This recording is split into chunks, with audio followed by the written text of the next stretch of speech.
Xatirələri də gedək. Gəl gedək bu şəhərdən.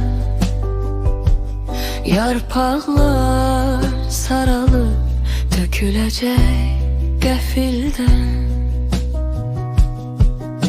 Sarı yarpaqlar içində hər şey itib gedəcək.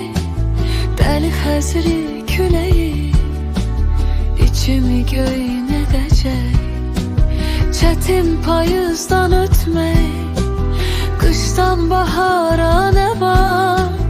Haradasa bizi gözləyən bir günəşli qapı var.